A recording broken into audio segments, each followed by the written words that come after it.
This is the beautiful Fraser Valley of British Columbia, and this isn't too bad looking either. It's the 2023 Kia Sportage, in this case, a plug-in hybrid electric vehicle. Let's take it for a drive today. It's time for Family Wheels.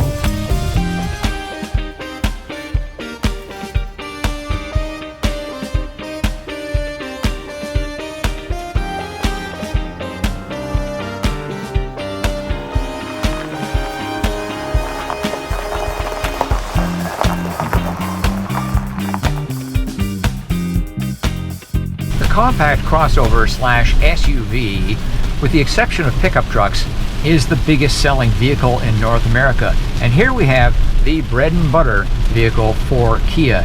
It outsells everything else the company makes and sells in America. And Kia had, by the way, a record first quarter of 2023. That's January, February, and March. You look at the Honda CR-V and the Toyota RAV4 at the top of the sales charts, and you can see where this vehicle is competing, and I think it competes very well.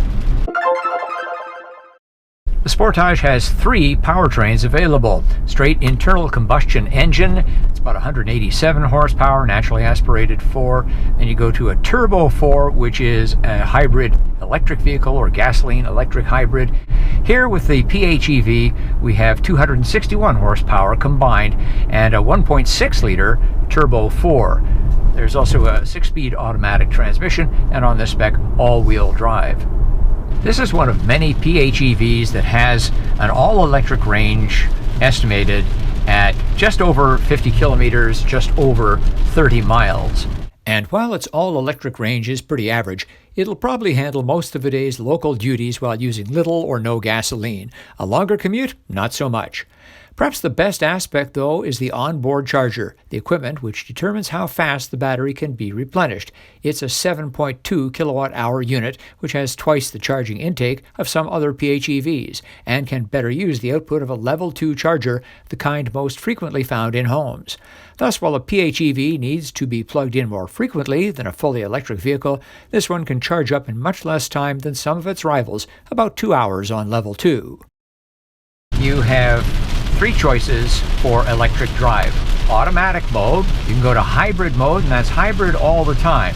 And then you can go electric mode only, and it will stay there until you hit the pedal and the engine kicks in.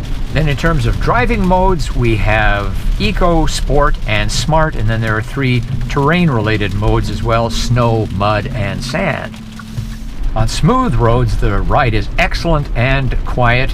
As far as handling goes, well, I can put it in sport mode. It's really quite good for a compact crossover slash SUV. We don't really talk that much about handling in this category. These are basically family vehicles, but I like it. The new design of the Sportage for 2023 makes it longer by about that much. Let's see how it handles our neighborhood bumpy road. Gotta say, for a compact SUV, it really does a good job on the potholes and bumps and speed bumps and the rest. The way the interior of the Sportage is laid out, its ergonomics, just right for me. The windshield rake is excellent. The A-pillar, these days, well, on all vehicles, the A-pillar tends to be large, but I'm not bothered by it here. I don't see it as a hazard to motoring. There's lots of glass there, and the sunroof is not too far back. And the overall feel of how it wraps around you is, for me, just excellent. The upholstery across all the vehicles is a leatherette, if you will, vinyl. Here at this specification, we have ventilated front seats as well as heated and heated rear seats too. Heated steering wheel additionally. And one touch that you're going to like if you live in a cold area, an electrically heated windshield. After driving multiple Kias, I've gotten used to their somewhat strange arrangement of controls here in the center stack. It's 2 layers controlled by soft buttons. So one will give you map nav, seat track, radio, media setup for the vehicle, and then you press the other button down below and it returns to climate. And you can adjust that. You can adjust it to flip back from one to the other after a few seconds. You can set it so that it's always on one and then you pop back to the other. Or you can do what I did, and that is leave it on one of these and then set the very clever Kia, which is also a Hyundai trick, the star button here. And I've set it up on the steering wheel to turn on the audio system. And so once that's on, you can tell what you're listening to up here, and then switch modes, AM, FM, satellite, phone projection as they call it, Apple CarPlay, Android Auto. You can do all that over here, adjust the volume and mute if you need to, and change channels as well. You never have to look over here, and this can just be for HVAC.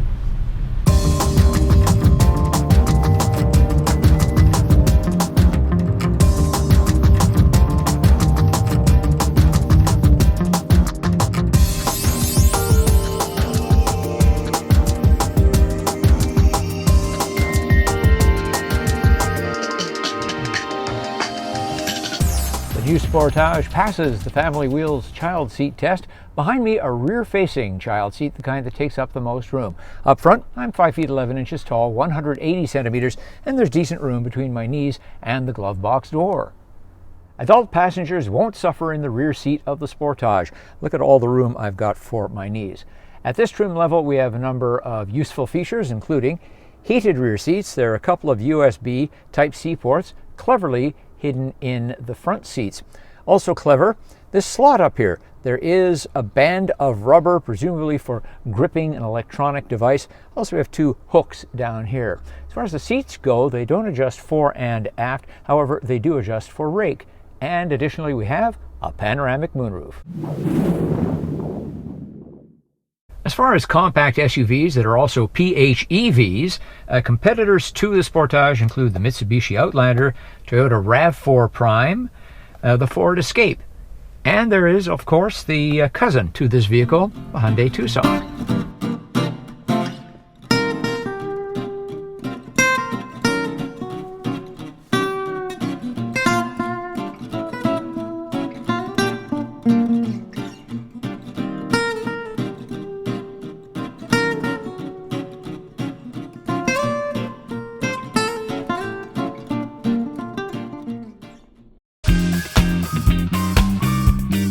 Well, it's a cool and rainy day in Vancouver, so I'm not going outside to wrap up this review. The Kia Sportage PHEV for 2023 is an excellent vehicle, and there are many other Sportages available at lower prices that have its basic goodness. What do you think? Leave a comment. As always, thanks for watching, thanks for liking, and thanks for subscribing. I'm Richard Detman, and I'll see you next time on Family Wheels.